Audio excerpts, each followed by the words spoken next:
In this problem, there's a bus, and the bus driver keeps track of the number of people that get on or leave the bus. We have some value uh, to tell us what is the maximum number of people that the bus can contain.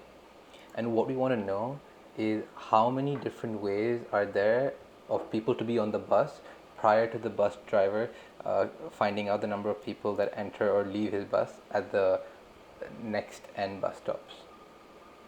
So first, let's just input all the numbers. So we're given n and w, and w, and then let's input all the bus drivers' calculations, the number of people that leave and exit. Okay, so now if you look at this, if 2 people enter here, then we go here, that means 3 people have entered. Now if you go here, it means the net change is 0. So I think it's best to keep track of the net change at each bus stop. So how we do that is we can just go from 1 to n, and ai plus equal ai minus 1.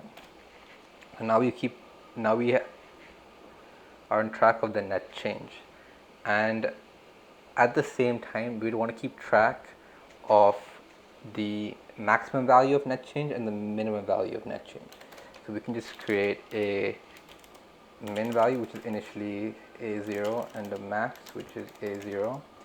And then while we're going through the for loop, we can calculate what is the highest net change and what is the lowest net change. So min would be min of min and ai, and max would be max of max and ai. Okay, so now that we have done that, let's create a start and an end.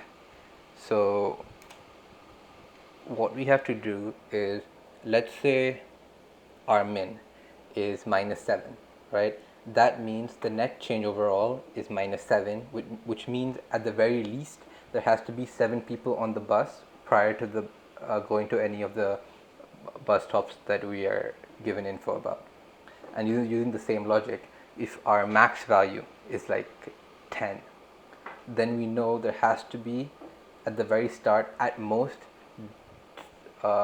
this value minus max people, because if the net change is, let's say, 10 and w is 12, the maximum value you can have at the start is 2, because if it was 3, then 3 plus 10 is 13, which is over the maximum number of people, and that's not possible. So to keep track of all this, we'll create start and end, and there are 2 edge cases. So let's say if max is less than 0, which means that in every single bus stop the net change was that people left. So that means that start equals 0 and end equals w minus max. And the other edge case is if min equals 0, which means no one ever left. The net change was always that people got on.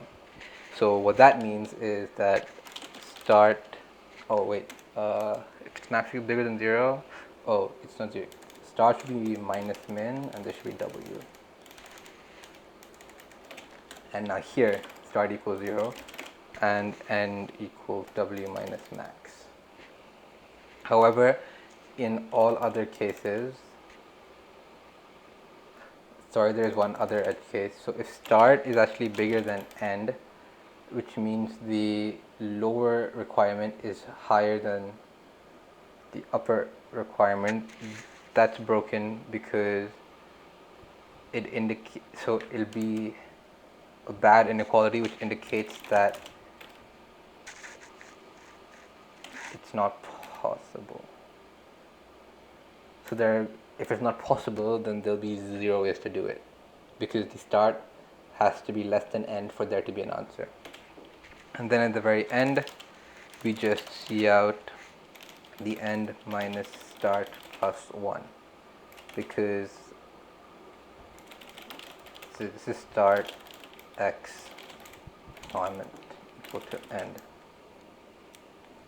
So if like start is like 4 and end is 7, that means any x between these values is a valid answer for the number of people prior to the first bus stop.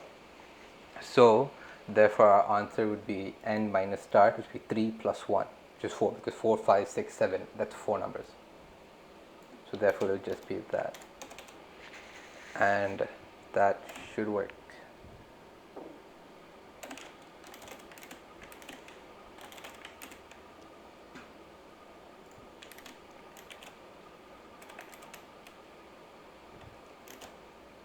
Okay.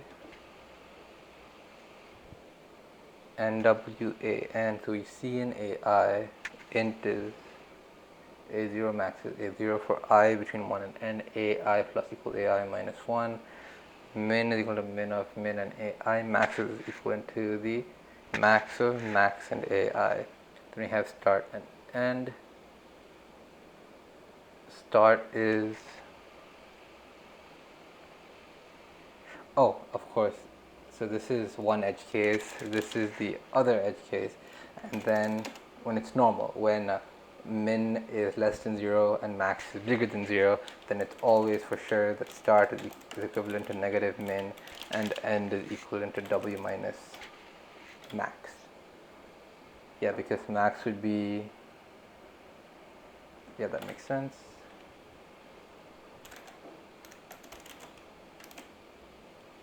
Three,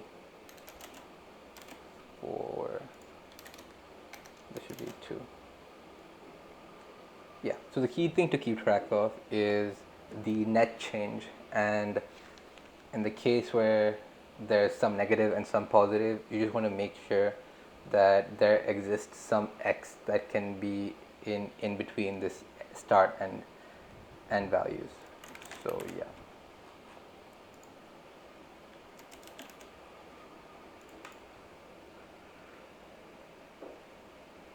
Voila.